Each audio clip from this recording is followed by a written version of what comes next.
الحمد لله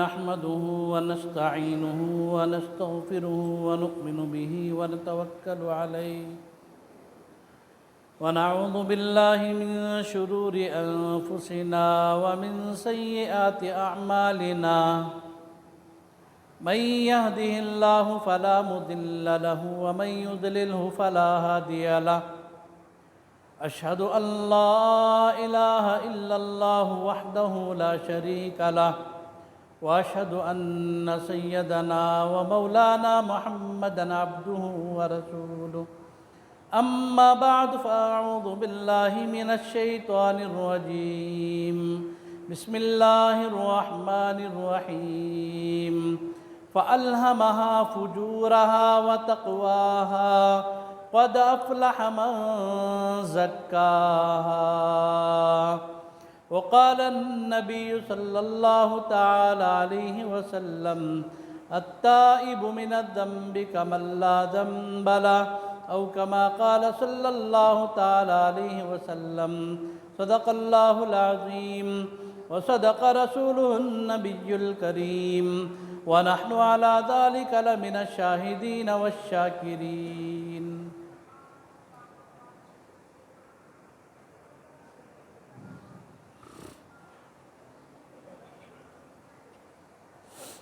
محترم بھائیوں،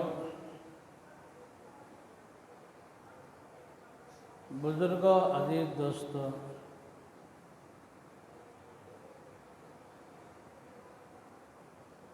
آقا کریم صلی اللہ تعالیٰ علیہ وسلم کی جوانی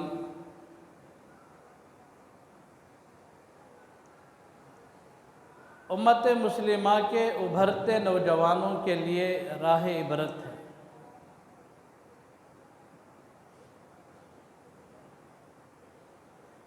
جوانی اصل میں کس چیز کا نام ہے؟ اسے سمجھنے کی بہت ضرورت ہے۔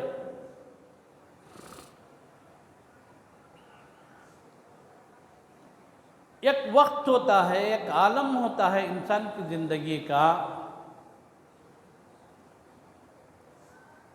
اس کے رگوں میں خون ٹھاٹے مارتے سمندر کی طرح دوڑتا اور چلتا ہے۔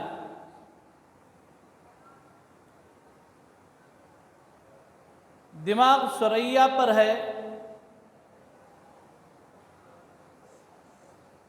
اندرون سے طرح طرح کی کیفیتیں آواز دے رہی ہوتی ہیں۔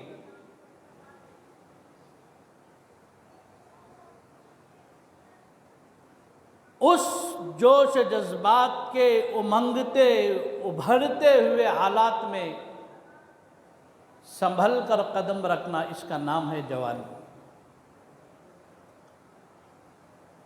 قابو سے باہر ہو جانا، انکنٹرول ہو جانا، طاقت ہے، قوت ہے۔ بیک وقت میدان میں کھڑے ہو کر 10 کا مقابلہ کرنے کی طاقت ہے۔ اس وقت اللہ کے لیے اپنے آپ کو دبائے رکھنا، اللہ کے لیے اپنے آپ کو کنٹرول میں رکھنا، اس کا نام جوانی ہے۔ اس عالم میں مخلوق کی خدمت کا جذبہ ابھرے، جس وقت مخلوق کو کچلنے کے عزائم ابھر رہے ہوں، اس وقت مخلوق کی خدمت کا جذبہ ابھرے۔ جس وقت گناہوں کا عالم ثریا پر ہے، اس وقت توبہ کی توفیق نصیب ہو جائے۔ یہ بہت بڑی بات ہوتی ہے۔ اللہ کے نبی حضرت محمد رسول اللہ صلی اللہ تعالیٰ علیہ وسلم کی جو جوانی کا عالم ہے، وہ یہی پیغام دے رہا ہے۔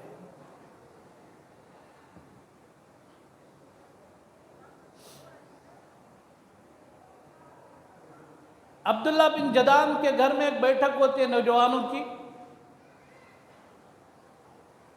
حضور بھی شرکت فرمائے۔ اللہ کے نبی علیہ السلام نے فرمایا عبداللہ بن جدان کے گھر میں جو بیٹھک ہوئی تھی نوجوانوں کی، وہاں میں بھی شریک تھا۔ مجھے سرخ اونٹوں سے زیادہ محبوب ہے وہ مجلس۔ مجلس میں کیا طے ہوا تھا؟ مظلوموں کی مدد کرنا، یتیموں پر رحم کرنا، بیواؤں کے ساتھ حسن سلوک کرنا، کمزوروں پر رحم کرنا۔ ترمذی شریف میں ایک روایت ہے، حضرت انس رضی اللہ تعالیٰ عنہ سے مروی، اللہ کے نبی حضرت محمد رسول اللہ صلی اللہ تعالیٰ علیہ وسلم نے فرمایا، اگر کوئی نوجوانی میں کسی بوڑھے انسان پر رحم کرے، اس کا سہارا بنے، اللہ اس کے بڑھاپے میں اس پر رحم فرماتے ہیں، اللہ اس کے لیے اس کا بدل عطا فرماتے ہیں۔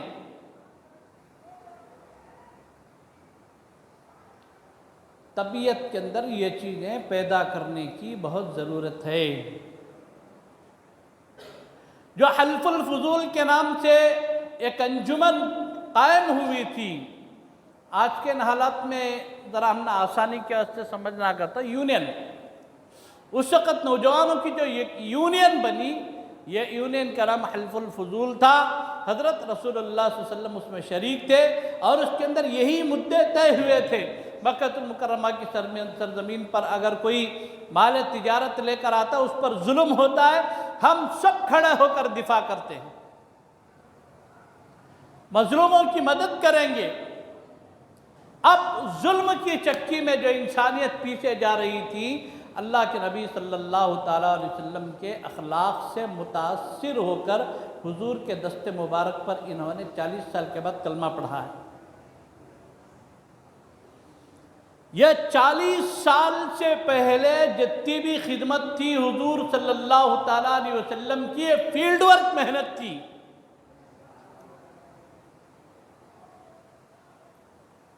اور اتنی زبردست محنت ہوئی، اتنی زبردست محنت ہوئی، عین جوانی کے عالم میں پورے مکہ المکرمہ کی سرزمین پر اور اطراف اکناف کے پورے علاقوں پر یہ بات چھا گئی تھی، غریبوں کا مسیحا کون ہے؟ تو آوازیں آتی تھی، محمد بن عبداللہ غریبوں کا مسیحا۔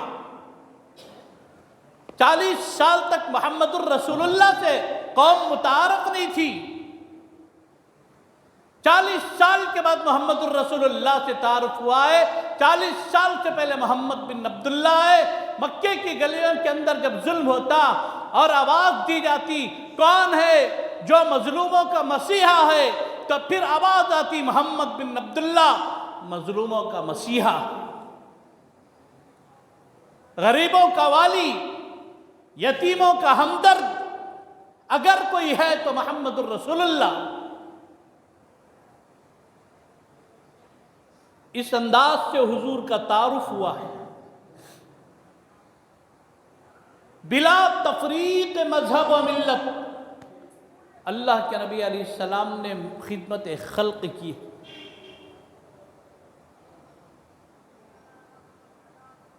40 سال کی عمر کو پہنچنے تک مکہ المکرمہ کی سرزمین پر رہنے والے بچے سے جب پوچھا جاتا اس سرزمین مکہ پر صادق کون ہے، امین کون ہے، تو بچہ بھی گواہی دیتا محمد بن عبداللہ کو آج صادق اور امین کہتے ہیں۔ اب 1400 سال کے بعد ہماری لینگویج میں ہم یہ کہہ سکتے ہیں، حضور علیہ السلام کے لئے پورا زمانہ یہ کہتا تھا اگر پورے زمانے کے اندر امین اور صادق کوئی ہے تو محمد الرسول اللہ صلی اللہ تعالیٰ علیہ وسلم کی ذات گرامی ہے۔ اور اعتماد کیسا ہوا معلوم؟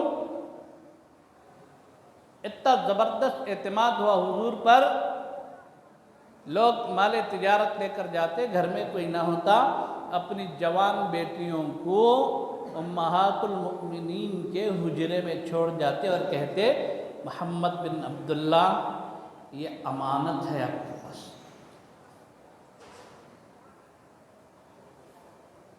رشتہ دار نہیں، مسلمان نہیں، کافر، غیر رشتہ دار بھی پیغمبر کے پاس آ کر کہتے تھے ہماری جوان بیٹیاں تمہارے پاس امانت ہیں، تو پھر جوانی کے عالم میں جوان بیٹیاں امانت رکھی جا رہی ہیں، تو پھر اس امین کا کیا کہنے، پھر اس امین کا کیا کہنے، کیا امانت، کیا صداقت، کیا شجاعت، کیا بہادری، کیا پاکیزگی جوانی کے اندر۔ آج ہماری نظروں سے آج ہمارے مسلمان ماں بیٹیاں محفوظ نہیں ہیں، یہ آج ہماری جوانیاں ہیں۔ راہ چلتی کوئی لڑکی چلے، مجھے ضمانت دو کوئی ایک نوجوان، میری نظر اس کی طرف نہیں اٹھتی۔ ہے کوئی نوجوان، 100 نوجوان کھڑے کر دو اور مجھے ایک نوجوان ضمانت دو، کوئی مسلمان کی لڑکی گزرتی ہے، میری ضمانت ہے کہ میری نظر اس کی طرف نہیں اٹھتی۔ یہ ماحول چل رہا ہے۔ ہم اس پیغمبر کے امتی ہیں، 40 سال سے پہلے مشرکین مکہ اپنی جوان دوشیزاؤں کو لا کر حضور کے پاس امانت رکھ کر کہتے تھے، محمد بن عبداللہ ہماری بیٹیاں تمہارے پاس امانت ہیں، ہم جب واپس لوٹیں گے اسی طرح پاک دامن ملے گی، ہمیں پورا یقین ہے، پورا بھروسہ ہے، پورا اعتماد ہے آپ پر۔ ہے کوئی میں کا لالا؟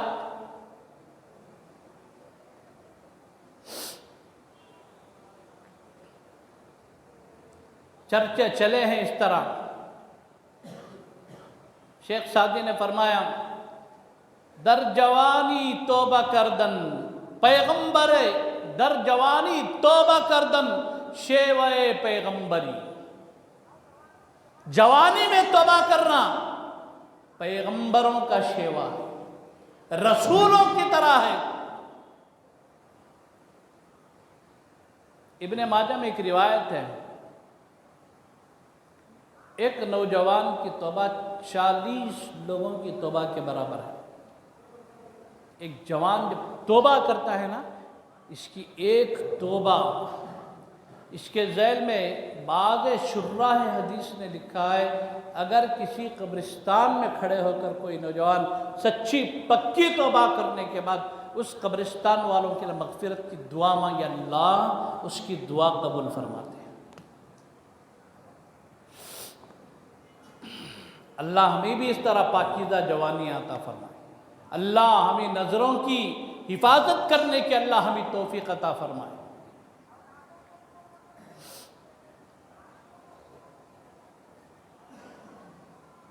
پورے مکے کی سرزمین پر بات چل رہے، صادق، امین، بے انتہا نرالا، محبوب کا دلارا تعارف ہو رہا ہے، اور اللہ کے نبی تجارت بھی کر رہے ہیں۔ اس وقت مکہ المکرمہ کی سرزمین پر ایک خاتون تھی جس کا نام حضرت خدیجہ رضی اللہ تعالیٰ عنہ، بہت بڑی مالدار خاتون۔ آج کے اس دور میں سمجھو کہ بزنس مین، مکے کے کئی تاجر حضرت خدیجہ کے پاس مال لے لگ جاتے، فروخت کرنے کے بعد جتنا منافع طے ہوتا اتنا اٹھا لے کو باقی لوٹا دیتے تھے۔ حضرت خدیجہ خود حضور کو بلا بھیجے، بلا بھیج کو بولے، اگر تمہیں چاہے تو میں تم نہ مال تجارت دے سکتی ہوں، تم تجارت کرو میرے مال سے، لیکن جتنا منافع دوسروں کو دگنا منافع تمہیں دوں گی۔ کتنا؟ 2% زیادہ، دوسروں کو 1 روپیہ آئے گا تو تم نہ 2 روپے نفع، تمہیں مال تجارت لے جاؤ، لے جا کر تجارت کرو۔ اللہ کے نبی علیہ السلام راضی ہو گئے۔ دیکھو ہر زمانے میں اسلام کی آبیاری ہوئی ہے نا، بڑے اچھے انداز سے ہوئی ہے۔ اللہ تعالیٰ کی ایک سیٹنگ رہتے، وہ سیٹنگ انسان کے نظروں سے غائب ہے۔ پوری دنیا کی، پوری کائنات کا جو نظام چلتا ہے نا، اللہ کی مشیت سے چلتا ہے۔ تھوڑی دیر کے بعد کیا ہوتا ہے؟ کون تو بھی مجمع میں سے بول سکتا ہے کیا؟ اب تھوڑی دیر کے بعد ایسا ہوتا ہے؟ نہیں ہو سکتا، نہیں، اللہ کے علم میں ہے نہیں، قیامت تک بلکہ لامحدود انداز میں اللہ کے علم میں ہے کب کیا ہوگا، کیوں ہوگا، کیسا ہوگا۔ وَلَا يُحِيطُونَ بِعِلْمِهِ، اس کے علم کا احاطہ نہیں۔ بقیہ مخلوق کو جتنا بھی علم ملے نا، اس کی حد ہے، اس کا احاطہ ہے، لیکن اللہ کا جو علم ہے وہ فی نفسہ علیم ہے، محدود نہیں، غیر محدود ہے۔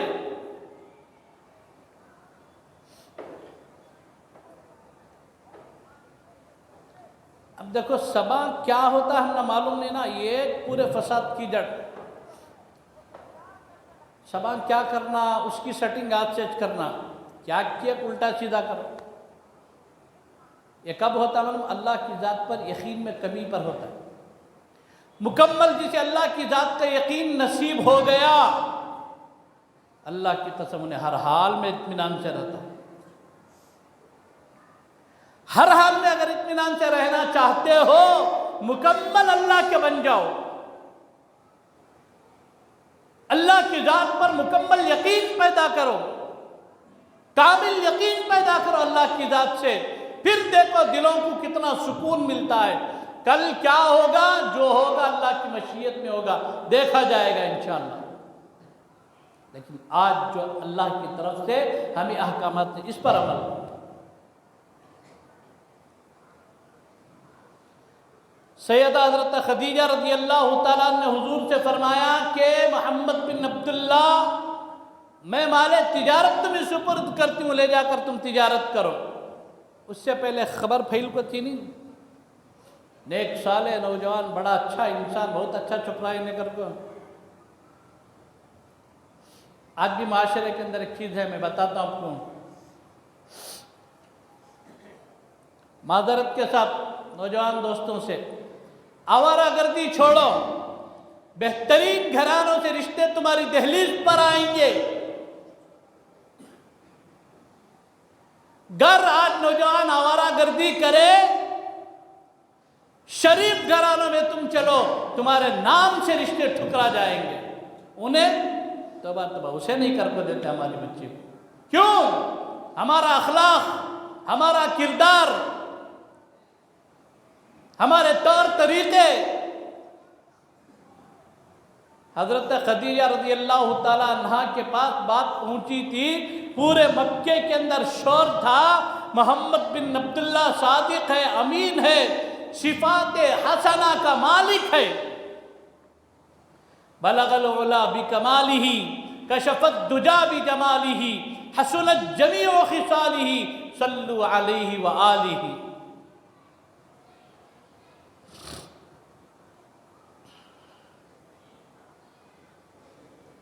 مال تجارت دے کر بھیجے، لے جاؤ۔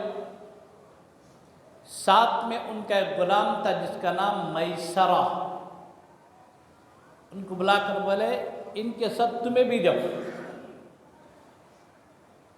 اصول کیا ہے مال تجارت دینے کے بعد؟ بھائی لے جاؤ، اگر غلام کی ضرورت پڑے تو تمہیں باہر سے ارینج کرو، رکھ لو، ہمارے دکان کو چھکرا ہونا تھمیٹ نہ ارینج کرنا سو۔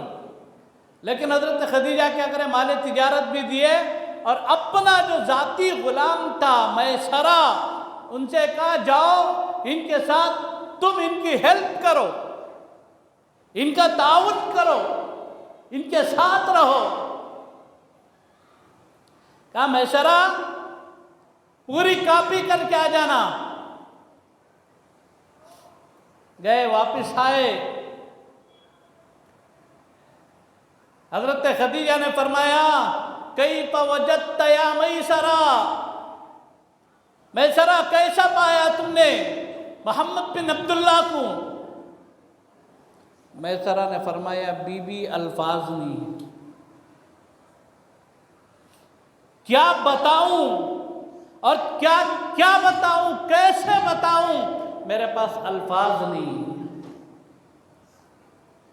کیفیتوں کے لیے الفاظ نہیں ہوتے، وہ تو کیفیتیں ہوتی ہیں۔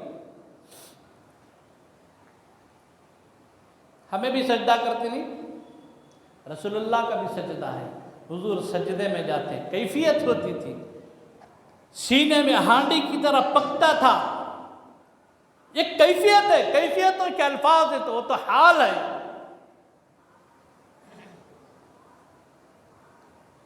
حضرت میسرہ نے فرمایا نہیں، الفاظ نہیں ہے، میں کیا بتاؤں، کیسے بتاؤں اور کیا کیا بتاؤں، میں نہیں بتا سکتا، میرے پاس الفاظ نہیں ہے. حضرت خدیجہ سمجھ گئی. حضرت خدیجہ کے چچا زاد بھائی تھے ورقہ بن نوفل، بولے آؤ، بلا کر بولے میسرہ کو محمد بن عبداللہ کے ساتھ مال تجارت دے کر ساتھ میں روانہ کر پتے، واپس ہے، کیف وجدت، کیسے پایا؟ تو بولتے نہیں، الفاظ میں نہیں بتا سکتا، تمہیں پوچھو. یہ جو ورقہ بن نوفل ہے نا، یہ زبردست عالم یہودی کے، تورات، انجیل، زبور اس کے ماہر تھے. ورقہ بن نوفل نے حضرت میسرہ کو بٹھا کر پوری بات سنی. بات سننے کے بعد فرمایا خدیجہ یہ وہ نبی آخر الزمان ہے جس کی علامتیں تورات میں، انجیل میں، زبور میں، صحف ابراہیم میں، صحف اسماعیل میں، کتب سماویہ میں، آسمانی جتنی کتابیں ہیں ان ساری کتابوں کے اندر جو لکھی ہوئی ہے محمد الرسول اللہ کی آمد کی بشارتیں، حضور کے طریقے، یہ وہی نبی آخر الزمان ہے.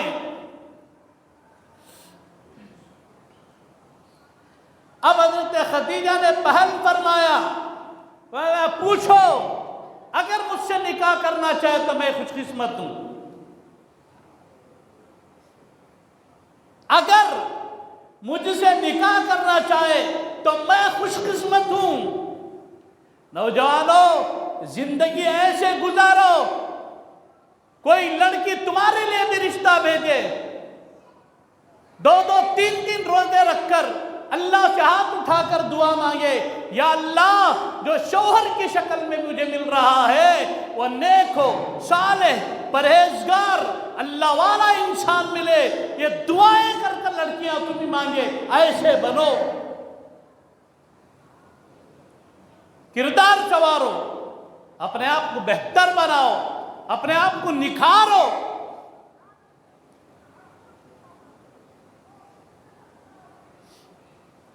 آج حالات ہمارے نوجوانوں سے، خود آج امت مسلمہ کے گھرانے پریشان ہیں، خود پریشانیوں کے حال میں مبتلا ہے. کیوں؟ بد کردار نوجوان ہیں. اب مجبوری کر کو دینا، نہیں کر کو دے تو پھر ایسا مسئلہ، ایسی زندگی پر تھو ہے. نہیں جینا ایسی زندگی، وہ زندگی جی کر دکھاؤ، زمانہ کہے واقعی محمد الرسول اللہ کا غلام ہے. وہ زندگی جی کر دکھا دو، زمانہ کہے یہ تو حضور اکرم نبی کریم صلی اللہ علیہ وسلم کی جوانی کی زندگی کی کاپی کر رہا ہے. اور لڑکیاں اللہ سے منت کرے، یا اللہ یہ وہ نیک صالح نوجوان ہے اسے میری جھولی میں تو دے. اس کے لیے ہے نا بھائی کو بچہ کی تربیت بھی ویسا کرنا. 2 طرفہ بات ہوتے، ہمارے گھر کی مستورات، ہمارے گھر کی بچیاں سیریلوں کے عادی، فلم بینی کے عادی، انٹرنیٹ کے عادی، شارٹ پہننے کے عادی، کپڑوں کے اندر یورپ کی نقل کرنے کے عادی، بال رکھنے میں یورپ کی لڑکیوں کی نقل کرنے کے عادی. اب یہ لڑکیاں کسی اللہ والے کو پسند نہیں کریں گی. اب اس طرح کی، اس ٹائپ کی جو لڑکیاں آئے، کبھی نہیں داڑھی والا، کبھی نہیں جبے والا، کبھی قرآن پڑھنے والا، کبھی قرآن پڑھانے والا انہیں پسند نہیں آئے گا. وہ تو اندرونی صالحیت کی بنیاد پر طے ہوتا ہے، اندرونی نیکی اور اندر کی جو صلاحیت ہے، صالحیت ہے، اس کی بنیاد پر یہ سب طے ہوتا ہے۔ اگر تربیت حضرت خدیجہ کی طرح ہوئی، تربیت امی عائشہ کی طرح ہوئی، تربیت فاطمہ زہرا کی طرح ہوئی، تربیت ام زبیرہ کی طرح ہوئی، تربیت امہات المومنین کی طرح ہوئی، تو پھر وہ محمد الرسول اللہ کو جس طرح انتخاب کیے، اسی طرح زمانے کے نیک لوگوں کا انتخاب ہماری بچیاں کریں گی۔ پھر ان کی گود میں نیک صالح اولاد، وقت کے علماء، صلحاء، قطب، غوث، ابدال، مجدد اللہ عطا فرمائیں گے۔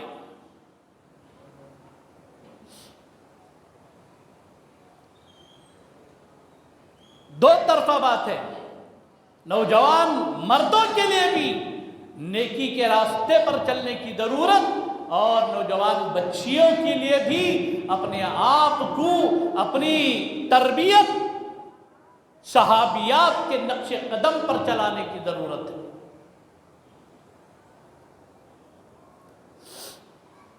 ام خلاد ایک صحابیہ ہیں، خبر پہنچی ام خلاد تک، ایک طویل واقعہ، بہت مختصر شارٹ کٹ بتا رہا ہوں۔ خبر پہنچی ام خلاد تک، تمہارا بیٹا شہید ہو گیا۔ ام خلاد دیکھنے کے لیے آئی، دیکھا کہ بیٹا شہید ہو چکا ہے۔ ام خلاد لاش کے پاس بیٹھی ہوئی ہیں۔ بعض عورتوں نے کہا کیا اس حال میں بھی چادر لپٹنا ضروری تھا؟ بیٹا شہید ہو گیا ہے، ایک تو آنے میں تاخیر، دوسرا آئی بھی اس انداز سے کہ نیچے سے اوپر تک چادر میں لپٹی ڈھکی چھپی ہوئی آئی ہو۔ ام خلاد نے کہا اے زمانے کی عورتوں سنو، میرا بیٹا مرا ہے، میری حیا نہیں مری، میری حیا آج بھی زندی ہے۔ اس حیا نے ام خلاد کو چادر میں لپٹ کر یہاں آنے پر مجبور کر دیا۔ تربیت وہ ہوتی ہے، بلوغیت کے بعد فوراً برقعے کا اہتمام کرو۔ ہمارے معاشرے میں چھوٹی بچی ابھی ایک برقع اڑاتی، جان دیکھ 16-17 سال، نہیں غلط۔ بلوغیت کے بعد اس کے اوپر پورے احکامات کا نفاذ ہوتا ہے۔ برقع اوڑھا، اس کے ہاتھ میں دستانے پہناؤ۔ اب اس کے بعد اس کی تربیت کا جو نہج ہے وہ نہج بدلو، پڑھاؤ، اس سے انکار نہیں۔ بعض لوگ بولتی نا کیا رہے حضرت، یہ ایک طرف زمانہ تقاضا کر رہا ہے، دوسری طرف پڑھاؤ۔ کون بولے بھائی نکو پڑھاؤ کر کو؟ یہ عالم کا بیان لا کر دو، پڑھاؤ کو کر کو؟ پڑھاؤ حیا کے ساتھ، پڑھاؤ پردے کے ساتھ، پابندی کے ساتھ۔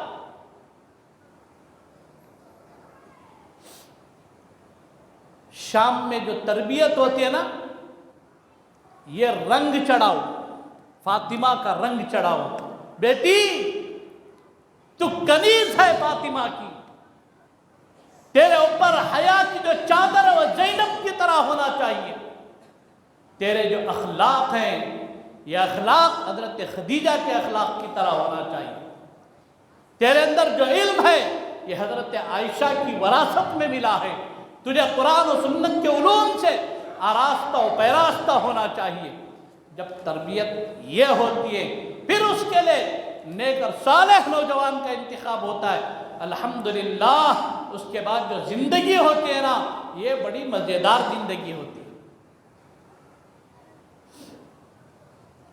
دیکھیں ہوں گے بعض گھروں میں تھوڑی تھوڑی بات پر طلاق اور خلع تک نوبت پہنچ جاتی ہے، اور خصوصاً بڑے گھرانوں میں چھوٹی چھوٹی بات پر طلاق اور خلع تک نوبت پہنچ جاتے۔ بعض گھر وہ ہیں کہ 3 دن چولہا نہیں جلتا، وہ بیچاری اس کے ساتھ اس کی غربت میں اس کی پیٹھ کے پیچھے کھڑے ہو کر زندگی گزار رہی ہے۔ آج بھی الحمدللہ ایسے گھرانے موجود ہیں، 2 دن ان کے گھروں میں چولہے نہیں جلتے۔ آج بھی ایسی بیویاں ہیں الحمدللہ کہ اپنے شوہروں کے دامن میں بیٹھ کر کہتی ہیں کہ جو فاقہ کشی ہے چلو یہ اللہ کی طرف سے ہے، ہم برداشت کر لیں گے، صبر کر لیں گے، ہاتھ اٹھا کر کہتے ہیں اللہ ہمارے بچوں کا نصیب اچھا کر۔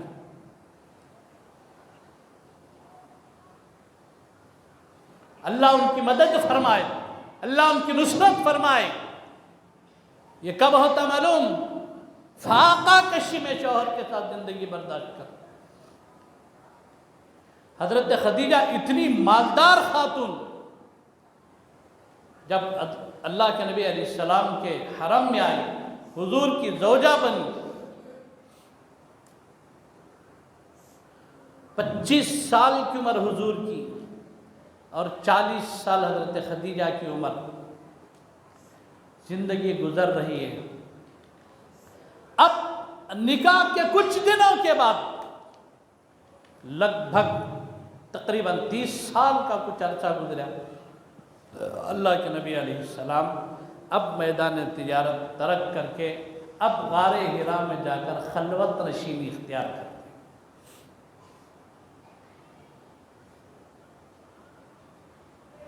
اب یہ جو اسلام پر نچھاور ہونے کا جو مزاج ہے، یہ حضرت خدیجہ کی زندگی سے ملتا ہے۔ کس طرح حضرت خدیجہ نے اللہ کے نبی کے پیچھے اپنا سب کچھ لٹا دیا۔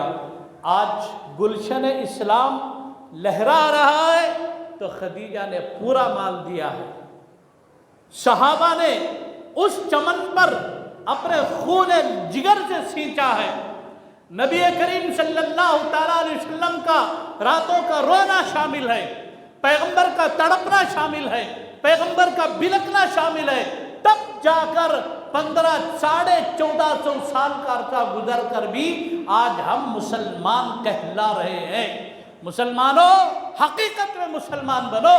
یا ایھا الذین آمنوا آمنوا باللہ، یہ مطالبہ ہے، قرآن مطالبہ کر رہا ہے امت مسلمہ سے، یا ایھا الذین آمنوا آمنوا باللہ۔